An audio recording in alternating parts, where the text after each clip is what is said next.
नमस्कार, मैं हूं विनोद कुमार और आप देख रहे हैं न्यूज़ एक्सप्रेस .live। जैसे कि आपको पता ही है कि अभी कोरोना वायरस का कहर पूरे भारत में फैला हुआ है और इसको लेकर सरकार भी पहले ही आगाह कर चुकी है कि आप लोग घर में रहें, सुरक्षित रहें।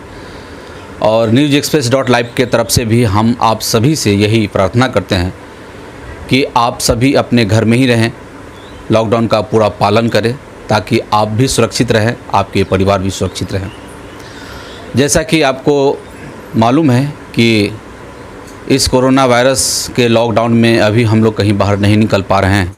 इसी को लेकर हमने एक इंटरव्यू का सेशन रखा है घर में, क्योंकि लॉकडाउन में एक सोशल डिस्टेंस रखना भी ज़रूरी है और ताकि कोरोना वायरस जैसे महामारी को भगा सके, उस पर हम लोग काबू कर सकें। तो आज हमारे बीच परशुराम सेवा संस्थान के संस्थापक अध्यक्ष मिस्टर इंजीनियर आशुतोष कुमार झा जी हैं, जो राष्ट्रीय ब्राह्मण महासभा के पूर्व प्रदेश अध्यक्ष भी रह चुके हैं। सबसे पहले तो मैं आपको बहुत बहुत स्वागत करता हूं न्यूज़ एक्सप्रेस .live में। और अभी जो स्थिति है कोरोना वायरस को लेकर, और मुझे ये ज्ञात हुआ, ये पता चला कि जैसे आप लोग हर साल भगवान परशुराम की जो जयंती है धूमधाम से मनाते थे, लेकिन एक ये कंसेप्ट आपने लाया है, तो आखिर ये विचार आपको कहाँ से मिली? भगवान परशुराम के जयंती पर किस तरह का जयंती आप लोग मनाएंगे, किस तरह से, ये हम सभी दर्शक जो है वो जानना चाहते हैं। जी नमस्कार। ऐसा है कि हम लोग विगत 10-15 वर्षों से हर एक ज़िला में 7 दिन तक परशुराम जयंती मनाते थे। लगातार एक सप्ताह का परशुराम जन्मोत्सव, प्रकाशोत्सव हम लोग मनाते थे। इस बार चूँकि लॉकडाउन है और हम लोग ये मानते हैं कि भगवान परशुराम, और हैं भी, मानते क्या हैं, वो सच्चाई है कि भगवान परशुराम विष्णु के 6ठे अवतार हैं। तो 10 अवतार में से एक अवतार हैं और उनका जो अवतार है वो अग्नि अवतार है, आक्रोश वाला अवतार है। वो उग्र अवतार भगवान में माने जाते हैं। तो जल्दी वो साहस नहीं करते किसी अत्याचार का, अन्याय के विरुद्ध में उन्होंने कितना बार कितने को संहार कर दिया। तो लेकिन फिर रक्षा में भी वो विश्व का रक्षा भी करते थे, जो अच्छे लोग हैं उसका रक्षा भी करते थे। तो हम लोग इसीलिए उनका मनाते हैं और एक मदन मोहन मालवीय जी का मनाते हैं। 2 हमारे संगठन की तरफ से फिक्स है कि हर एक साल होता है। तो अभी चूँकि परशुराम जयंती है और लॉकडाउन है, तो लॉकडाउन में हम लोग पूरी तरीक़ा से जो प्रधानमंत्री महोदय का या मुख्यमंत्री महोदय का आदेश है, निर्देश है, जो शासन प्रशासन अभी चला रहे हैं, तो हम लोग उनका पूरा सम्मान करते हैं और लॉकडाउन का पूरा पालन करते हुए हमारा संगठन विभिन्न ज़िला में, सहरसा में, शाहाबाद में और भी जगह, सब जगह, हर एक ज़िला में पीड़ित मानवता को बचाने के लिए सभी जात धर्म वर्ग के लोगों को राहत पहुंचा रहा है। किचन जो, जैसा कि आप लोग जानते भी होंगे, विभिन्न टीवी चैनल पर भी आया है, अखबार वगैरह में सब जगह आ रहा है कि बहुत काम हम लोग कर रहे हैं। तो हम लोगों को निश्चित रूप से अपने ऊपर में यह गर्व होता है कि हम लोग सभी जात वर्ग धर्म के लिए, सर्वे भवन्तु सुखिनः के लिए काम करते हैं। राजनीतिक कारणों से भले ही ब्राह्मण को उपेक्षित कर दिया जाता हो, जिससे उसका वोट बैंक बढ़ जाता है गाली देने से, तो और ये कारण है कि आज वैश्विक महामारी है। भगवान, सभी वेद में ये लिखा हुआ है। वेद लिखने वाले वेदव्यास शूद्र थे, वो ब्राह्मण नहीं थे। वाल्मीकि जी अतिपिछड़ा थे, वो ब्राह्मण नहीं थे। वो लोग लिखे हैं और वो लिखे हैं, लेकिन वो तर्कसंगत लिखे हैं, धर्म संगत लिखे हैं, क्योंकि उस समय ब्राह्मण कभी अत्याचार किया ही नहीं था। बीच में जब मुग़ल साम्राज्य आया या अंग्रेज शासन आया, तो उस समय में ब्राह्मणों के बारे में अलत सलत बात वेद में, मनुस्मृति में घुसा दिया गया। वास्तविक वेद मनुस्मृति वो नहीं है जो सामने है लोगों के। वास्तविक वेद वो है जो वाल्मीकि रचित, जो तुलसीदास लिखे थे, जो वेदव्यास लिखे थे, जो मनु जी लिखे थे। उसमें कहीं नहीं था कि जात के नाम पे हम लोग दोहन करते थे, या जन्म से तो जात मानता ही नहीं था, कर्म से जात मानते थे, कर्म के आधार पर बंटवारा होता था। तो ये कहाँ से आ गया? तो ये सब भ्रांति को हम लोग नज़रअंदाज करते हैं। हम लोग किसी जात वर्ग पर कभी 15 साल में प्रहार नहीं किए और हम लोग ये लगे हुए हैं कि भगवान परशुराम का आराधना होना चाहिए, वही सृष्टि को बचा सकते हैं। और अभी संजोग ऐसा है कि वैश्विक आपातकाल है और लॉकडाउन है। तो अब हम लोगों ने, अब का जैसा क्वेश्चन था कि ये कैसे मन में आया, तो मन में ये आया कि आज तक विभिन्न महोत्सव, विभिन्न रैली तो ऑफलाइन हुआ है, ऑनलाइन रैली तो आज तक हुआ ही नहीं किसी का। आज तक दुनिया में, विश्व में कह रहा हूँ, भारत छोड़ दीजिए, पूरे विश्व में अभी तक के इतिहास में ऑनलाइन रैली नहीं हुआ है, ट्विटर ट्रेंड हुआ है। ट्विटर ट्रेंड चलता है, लोग अपना अपना विषय को लेकर ट्रेंड चलाते हैं विभिन्न माध्यम से, और जो ट्रेंड होता है उसको आगे किया जाता है। लेकिन ऑनलाइन शोभा यात्रा डिजिटल प्लेटफॉर्म पर, फेसबुक लाइव पर, यह आज तक नहीं हुआ। तो हम लोगों ने ये सोचा कि इस लॉकडाउन में सब लोग घर में रहें, घर में ही रह के सब करें, और घर में रह के अपने घरों में भगवान परशुराम को याद करें, त्राहिमाम त्राहिमाम करें, विश्व को बचाइए। ये संदेश हम लोग उनसे प्राप्त करें, आशीर्वाद प्राप्त करें कि हे भगवान, काहे कुपित हो, भाई हम लोगों का बचाओ, पूरे मानवता को बचाओ, विश्व को बचाओ, आप ही बचा सकते हो। और चूँकि वो जन्मकुल से ब्राह्मण थे, परशुराम में हम डिवीज़न नहीं करते किसी भगवान का जाति में, लेकिन चूँकि वो ब्राह्मण कुल में अवतार लिए थे, राम जी क्षत्रिय में अवतार लिए थे, कोई यादव में अवतार लिए थे, तो ऐसे ही भगवान परशुराम ब्राह्मण कुल में अवतार लेने वाले हमारे अमर भगवान हैं। वो गए भी नहीं हैं, वो आज तक अमर है। जैसे हनुमान जी अमर हैं, वैसे परशुराम अमर है, तो वो कहीं ना कहीं हैं। उनका यदि हम लोग सही से पूजा करें, चित्रण करें, तो निश्चित रूप से विश्व को फिर से संकट से उबारा जा सकता है। ये हम लोगों का मानना है। इस ध्येय से हम लोग उनकी आराधना ऑनलाइन करने का सोचे हैं। ऑनलाइन मतलब हुआ फेसबुक, ऑनलाइन होंगे सब लोग, उसका हम लोग एक हैशटैग क्रिएट कर दिए हैं, हैशटैग जय परशुराम, हैशटैग PSS। चूँकि परशुराम सेवा संस्थान ने उसको शुरू किया, तो एक जस्ट इस, हमको ये भी नहीं है कि ब्राह्मणी महासभा हो, परशुराम सेवा संस्थान, नो, तब तो हम पूरा हैशटैग क्रिएट करते, ऐसा नहीं है। जय परशुराम हैशटैग जब क्रिएट किया तो देखा कि एक्सप्लोरर पर जय परशुराम पहले से है, तो तब यदि 2 टैगलाइन करेंगे तो हम लोगों का समझ में आएगा। तो इसीलिए हम लोग 2 टैगलाइन कर दिए, हैशटैग जय परशुराम, हैशटैग PSS। अब ये एक गेट पास हो गया।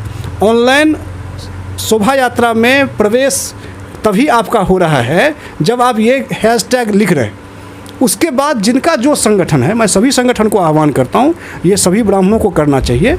हर ब्राह्मण जब करेंगे तो भगवान प्रसन्न होंगे, उसमें कोई भेदभाव नहीं होना चाहिए। हम और भी जाति धर्म के लोगों से भी कह रहे हैं कि भैया भगवान का कोई भेदभाव नहीं होता है, आप लोग सब आराधना कीजिए उनका। चूँकि उस दिन अक्षय तृतीया जयंती है, तो उस दिन सब उनका पूजा पाठ करिए। अच्छा, एक प्रश्न आ रहा है मेरे दिमाग में कि जैसे बहुत सारे संगठन अभी बढ़ चढ़ कर जिस तरह से भुखमरी का जो खासकर जो गरीब तबके के लोग हैं जो रोज़ कमाते हैं, रोज़ खाते हैं, उन पर तो बहुत भारी विकट संकट आ गई है। तो क्या आपके जो संस्थान है किसी भी तरह का क्या गरीबों की मदद कर रही है, या किसी तरह का कोई आप योजना चला रहे हैं? हाँ, एकदम बिल्कुल। हमारे शाहबाद में, सहरसा में, मैंने पहले ही अपने उद्बोधन में आपको संबोधन करते हुए कहा था कि विभिन्न जगह राशन पानी विभिन्न जाति धर्म के जो मजदूर वर्ग हैं उन सबको पहुंचा रहे हैं, उसमें कोई भेदभाव नहीं है। लेकिन हम लोगों की थोड़ी चिंता और ज़्यादा है उनके लिए जो कर्मकांड पंडित जी हैं, जो डेली पूजा कराते थे और खाते थे, वो भी तो दिहाड़ी मजदूरी ही है। तो उन लोगों के लिए भी हम लोगों ने मंदिर में सब जगह टेलीफोन होता है और वहाँ राशन पहुँचता है। सहरसा में भी हो रहा है, शाहबाद में भी हो रहा है, और मसौढ़ी में किचन कैबिनेट चल रहा है, मधुबनी में चल रहा है, सब जगह मोटा मोटी हम लोगों के पदाधिकारी हैं, नहीं हैं, समर्थक हैं, वो भी कर रहे हैं। सभी लोग 38 जिला में काम चल रहा है, उसके लिए हम लोग नहीं बैठ सकते हैं। परशुराम महोत्सव तो हम लोग जिस दिन लॉकडाउन हुआ था उसके 4 दिन तक हम लोग इसी में लगे रहे कि दिल्ली में कौन फंसा है, कलकत्ता में कौन फंसा है, कहाँ कौन फंसा है। मेरा नंबर चूँकि सार्वजनिक है, मैं 15 साल से ये नंबर रखा हुआ हूँ और सबको ये नंबर पता है, तो मेरे यहाँ ज़्यादा फ़ोन आया, तो हम ज़्यादा उसका समस्या का समाधान कर पाए। ये हमारे लिए तसल्ली की बात। कोई जमशेदपुर में फंसे थे, कोई दिल्ली में, कोई अजमेर में, सब जगह राशन पानी पहुँचाया। वहाँ जो हमारे सक्षम लोग हैं वो जाके दे दिए, और सब लोग व्हाट्सएप पर लिखे भी हैं कि सर ये कैसे हो सकता है, सरकार नहीं कर पाती, आप लोग कैसे कर लिए। तो हम भावना से, हम 2 बार फेसबुक लाइव आते थे और कहते थे कि समस्या बताओ कहाँ क्या हो रहा है, सब लोग बताते थे और उसका समाधान करते थे। 2 बजे आया तो फिर 8 बजे समाधान बता दिया, 8 बजे आए तो फिर 2 बजे समाधान बताया। ये लगातार चलता रहता है। कुल मिला के आपकी संगठन पूरी तरह से उन लोगों को, उन पीड़ितों लोगों को मदद करने के लिए आगे आए हुए हैं और अभी भी मदद कर रहे हैं, जैसा बता रहे हैं। और मैं अगला प्रश्न आपसे ये जानना चाहूँगा कि जैसे परशुराम जयंती है, तो वो कितनी तारीख को और किस मुहूर्त पर आप लोग मनाने जा रहे हैं, तो इसके बारे में कुछ बताइए। देखिए, इसमें क्या है कि 26 तारीख को हम लोग मना रहे हैं, अक्षय तृतीया के दिन।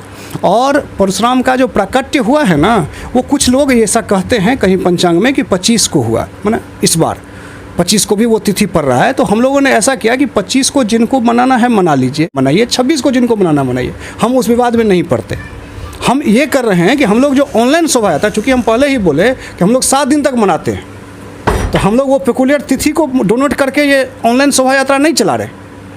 ऑनलाइन शोभा यात्रा मेरा एक डेट फिक्स हुआ है, वो अक्षय तृतीया का तिथि ही है और वो रविवार है, और भगवान अग्नि अवतार हैं, उग्रा अवतार हैं, तो रविवार है, सूर्य दिन है, तो इसीलिए हम लोगों ने ऑनलाइन शोभा यात्रा 26 तारीख को रखा है। लेकिन 25 को भी हम लोगों का ट्विटर ट्रेंड चलेगा, 25-26 दोनों दिन। हैशटैग जय परशुराम, हैशटैग PSS दोनों दिन लीड करेगा इंडिया में। तो अब क्या हो गया, 25 भी हो गया, 26 भी हो गया, ट्विटर ट्रेंड भी हो गया, पूजा भी हो गया, जिसको अस्त्र पूजा करना है, शस्त्र पूजा करना है। लेकिन अभी लॉकडाउन है तो हम कह रहे हैं कि भीड़ नहीं जुटाइए, घर में कीजिए, अगल बगल मत जाइए, ज़्यादा से ज़्यादा एक आदमी मंदिर जाइए, पूजा करके वापस आइए, फिर दूसरा मंदिर जाइए। माने बिल्कुल लॉकडाउन का बिल्कुल पालन करना। उसमें जो अनुशासन का भंग करेंगे वो मानवता के द्रोही होंगे। अभी कैसे तबलीगी जमात पर में लोग ये कर रहे हैं, वो जान के किए नहीं किए वो अलग विषय है, लेकिन आज हो रहा है ना, तो फिर ब्राह्मण पर ऐसा बात तो हो ही नहीं सकता, कर ही नहीं सकता, ब्राह्मण कभी देशद्रोही हो ही नहीं सकता है। तो इसलिए कुल मिला के बहुत ही अच्छा आपने कंसेप्ट लाया है, और मैं दर्शकों को भी यही बताना चाहूँगा कि जिस तरह से पहल रखा है ऑनलाइन जयंती मनाने का, बिल्कुल एक नया तरीका है। और इस स्थिति में खासकर जिस तरह का अभी एक भय बना हुआ है, भय का माहौल है, और इस भय के माहौल में इस तरह से लोग एकत्रित भी हो पाएंगे और भगवान परशुराम की जयंती को मना भी पाएंगे, ये एक बहुत ही अच्छा कंसेप्ट है। अंतिम प्रश्न मैं आपसे यही करना चाहूँगा कि आप जाते जाते आम लोगों को क्या संदेश देना चाहेंगे? हम सबको कह रहे हैं कि इस वैश्विक महामारी में सब लोग घर में रहें, घर से नहीं निकलें।